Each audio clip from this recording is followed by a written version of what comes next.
రామచంద్రపురం అనే గ్రామంలో శాంతి తన కూతురు లక్ష్మితో కలిసి ఉండేది. కూతురి ఆలనా పాలనా చూసుకోవటం కోసం ఆ ఊరిలో ఉన్నటువంటి ధనవంతుల ఇళ్లలో ఇంటి పని వంట పని చేస్తూ అలా వచ్చిన డబ్బులతోనే తన కుటుంబాన్ని పోషించుకునేది. కూతురికి ఇంట్లో వంట చేసి ప్రతిరోజూ ఉదయాన్నే పనికి వెళ్లేది శాంతి. తిరిగి సాయంత్రం వచ్చేది. ఎప్పటిలాగానే ఆ రోజు కూడా శాంతి కూతురి కోసం అన్నీ సిద్ధం చేసి పనికి వెళ్తూ ఉంటుంది.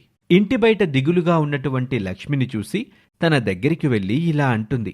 ఏంటమ్మా బంగారం, ఇక్కడ కూర్చున్నావు? ఆడుకోవడానికి వెళ్ళట్లేదా? అది అమ్మా, నీకెలా చెప్పాలో నాకు తెలియట్లేదమ్మా. చెప్పు తల్లి, నేను అర్థం చేసుకుంటాను కదా.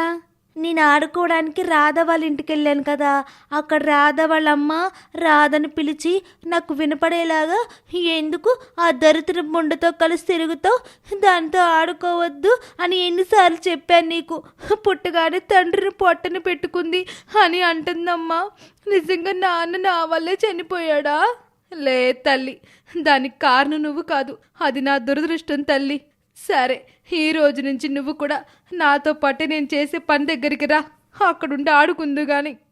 తన కూతుర్ని తీసుకుని తను పనిచేసే వాళ్ళ ఇంటికి వెళ్తుంది. శాంతి ఇంటి పనిలో నిమగ్నమై ఉండగా లక్ష్మి ఇంట్లో ఆడుకుంటూ అక్కడ ఇంటి యజమాని పిల్లలుండే గదిలోకి వెళ్తుంది. అది చూసి యజమాని లక్ష్మిని తిడతాడు. ఏడ్చుకుంటూ బయటకొచ్చేస్తుంది. అది చూసిన శాంతి కూతురి దగ్గరికి వెళ్ళి ఏమైంది అని అడుగుతుంది. అందుకు లక్ష్మి ఇలా అంటుంది. ఆడుకుంటూ ఆడుకుంటూ వాళ్ళ పిల్లల గదిలోకి వెళ్ళాను. అక్కడ చల్లని గాలిని ఇస్తున్న ఒక టేబుల్ ఫ్యాన్ ఉంది, చాలా బాగుందని అక్కడే ఉన్నాను. దొరసారి నన్ను చూసి తిట్టింది. ఓ అలాగా, తప్పు కదమ్మా. మరి అలా వెళ్ళొచ్చా? అలా చేయకూడదమ్మా. మనం ఇంట్లో పని చేయడానికి వచ్చాం కనుక మనం మన పనే చూసుకోవాలి. నువ్వింటికెళ్ళు, నేను పని చూసుకొని వస్తాను.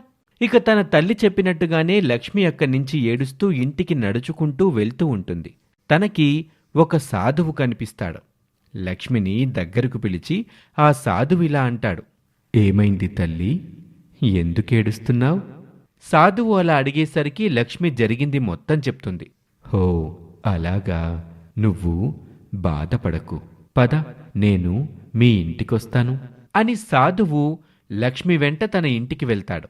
అక్కడ సాధువు తన యొక్క మంత్రశక్తితో ఒక బంగారపు మరియు మరొక వెండి టేబుల్ ఫ్యాన్ని సృష్టించి ఇస్తాడు. దీన్ని ఉపయోగించి ఇక నీ కష్టాలన్నీ దూరం చేసుకో అని చెప్పి అక్కడి నుంచి వెళ్ళిపోతాడు సాధువు. లక్ష్మి సాధువిచ్చినటువంటి బంగారు టేబుల్ ఫ్యాన్ని ఆన్ చేస్తుంది. ఆన్ చేసిన వెంటనే ఫ్యాన్లో నుంచి గాలితో పాటు మంచు కురిసినట్లుగా బంగారం కూడా పడుతూ ఉంటుంది. అది చూసి లక్ష్మి చాలా ఆశ్చర్యపోతుంది. అలాగే వెండి టేబుల్ ఫ్యాన్ని కూడా ఆన్ చేస్తుంది. అందులో నుంచి కూడా గాలితో పాటు మంచు కురిసినట్లుగా వెండి పడుతూ ఉంటుంది. అక్కడ జరుగుతుందంతా చూసి లక్ష్మికి అసలేం జరుగుతుందో అర్థం కాక ఆశ్చర్యంతో పాటు భయం కూడా వేస్తుంది. గబగబా టేబుల్ ఫ్యాన్లన్నీ ఆపేస్తుంది. వాటిని తీసుకొని భద్రంగా లోపల దాస్తుంది. ఇక బయటకొచ్చి కిందున్నటువంటి ఆ బంగారాన్ని వెండిని ఒక పాత్రలో భద్రంగా దాస్తుంది. లక్ష్మి షాక్లో నుంచి బయటకొచ్చేసరికి సాయంత్రం అవుతుంది. ఇక పని ముగించుకొని ఇంటికి చేరుకుంటుంది శాంతి. అమ్మాయి లక్ష్మి, ఎక్కడున్నావు బంగారం అంటూ శాంతి లక్ష్మిని పిలుస్తుంది. లక్ష్మి తన గదిలో నుంచి ఏదో తప్పు చేసిన దానిలాగా నడుచుకుంటూ వస్తుంది. అది చూసిన శాంతి ఉదయం యజమాని ఇంట్లో జరిగిన దానికి బాధపడుతుందేమో అనుకుంటుంది. బంగారం, ఆ ఇంటి యజమాని వాళ్ళు మిఠాయిలు తినమనిచ్చారు, ఇదిగమ్మా తిను. అమ్మా, అది నీతో ఒక విషయం చెప్పాలి. అదేంటంటే. ఏంటో చెప్పమ్మా. అమ్మా, అది ఉదయం నీ దగ్గర నుంచి బాధపడుతూ ఇంటికొస్తూ ఉన్నానా, మధ్యలో ఒక సాధువు కనిపించారు. ఓ అలాగా, ఏమన్నారమ్మా ఆయన? ఏమైంది, ఎందుకు ఏడుస్తున్నావు అని అడిగారు. నేను జరిగింది మొత్తం ఆయనకి చెప్పాను. ఆయన నాతో పాటు మన ఇంటికి వచ్చే ఒక బంగారు టేబుల్ ఫ్యాను, ఒక వెండి టేబుల్ ఫ్యాన్లు ఇచ్చారు. నీ బాధలు కష్టాలన్నీ తీరిపోతాయి అని చెప్పి వెళ్ళిపోయారమ్మా. ఆయన వెళ్ళిపోయిన తర్వాత అవి ఎలా పనిచేస్తాయా అని నేను చూశానమ్మా. అలాగా అమ్మా, చివరికి ఏమైంది? ఇప్పుడే వస్తానుండమ్మా అని లక్ష్మి లోపలికి వెళ్ళి తను పాత్రలో దాచినటువంటి బంగారాన్ని వెండిని తీసుకొచ్చి చూపిస్తుంది. అది చూసిన శాంతి ఎంతో ఆశ్చర్యపోతుంది. ఇది నిజంగానే బంగారం వెండమ్మా. దీనివల్ల మన బాధలన్నీ తీరిపోతాయి. సరే ఉండు అని చెప్పి శాంతి ఆ వెండిని బంగారాన్ని అమ్మి డబ్బులు తీసుకురావటానికి వెళ్తుంది. తన తల్లి అలా వెళ్ళగానే లక్ష్మి బంగారం టేబుల్ ఫ్యాన్ని ఒక గదిలో, వెండి టేబుల్ ఫ్యాన్ని మరొక గదిలో ఉంచి ఆన్ చేస్తుంది. ఆ గదులన్నీ బంగారంతో వెండితో నిండిపోతాయి. బంగారాన్ని అమ్మి డబ్బులు తీసుకురావటానికి వెళ్లిన శాంతి తిరిగి ఇంటికి చేరుకుంటుంది. ఇంట్లో జరుగుతున్న అద్భుతాన్ని చూసి శాంతి చాలా ఆశ్చర్యపోతుంది. ఇంత బంగారాన్ని ఏం చెయ్యాలా అని తలపట్టుకుంటుంది. తన తల్లిని చూసి లక్ష్మి ఇలా అంటుంది. ఏవైందమ్మా, ఈ బంగారం వెండి మన పేదరికాన్ని దూరం చేస్తాయమ్మా, మన కష్టాలన్నీ తీరిపోతాయి. నిజమే, కానీ దీంతో కష్టాలు కూడా వస్తాయమ్మా. ఏంటమ్మా నువ్వు చెప్పేది? నాకేం అర్థం కాలేదు. అవును తల్లి, మన దగ్గర మన అవసరాలకి ఎంత కావాలో అంతే ఉండాలి. అంతకు మించి ఎక్కువ ఉంటే దానివల్ల కొత్త కొత్త కష్టాలు వస్తాయమ్మా. అవి వచ్చినప్పుడు చూసుకుందాంలేమ్మా. ఇప్పుడు ఈ బంగారాన్ని వెండిని ఉపయోగించి మన కష్టాన్ని దూరం చేసుకుందాం. కూతురు చెప్పిందానికి సరే అని శాంతి ఆ బంగారాన్ని వెండిని అమ్మి మంచి ఇల్లు కట్టిస్తుంది. కూతురి కోసం బంగారు ఆభరణాలు కూడా చేయిస్తుంది. మంచి మంచి బట్టలు కొనుక్కుంటారు.